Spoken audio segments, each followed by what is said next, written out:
Hi friends, விஜயதசமிக்கு வீடெல்லாம் clean பண்ணலான்னு சொல்லி இன்றைக்கி அந்த வேலையை தான் பார்த்துட்டு இருந்தாங்க தெய்வமா.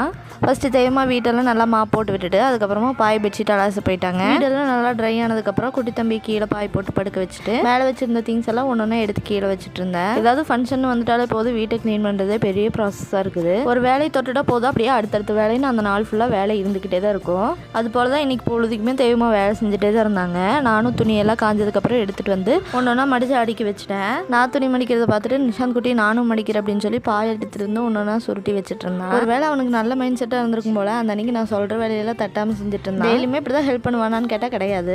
அப்புறம் ஒரு 5 o'clock மேலே தான் தேவமாக்கு வேலை எல்லாமே முடிஞ்சு. காலையில் ஒரு 1/2 மணி நேரமும் சாயங்காலம் ஒரு 1/2 மணி நேரமும் நல்லா தம்பி வெயிலில் காட்டுவோம். அது போல தான் இன்றைக்கி ஒரு 5:30 மணி போல் குட்டி தம்பி வெளியே எடுத்துகிட்டு வந்து வெயிலில் காட்டிட்டு இருந்தோம். அப்புறம் நிஷாந்த் குட்டி அம்மா உனக்கு ஒரு சர்ப்ரைஸ் காட்டுறேன் இங்கே வாமா அப்படின்னு சொல்லி கூப்பிட்டான். என்னடான்னு போய் கேட்கும்போது ஒரு பென்சில் வச்சிருந்தான். இது வீடை க்ளீன் பண்ணும்போது கிடச்சிருக்கும் போல அதை வச்சு விளையாண்டுட்டு இருந்தான். அப்புறம் என்னங்க இந்த வீடியோ பிடிச்சிருந்தா சப்ஸ்கிரைப் பண்ணி சப்போர்ட் பண்ணுங்க. பாய்.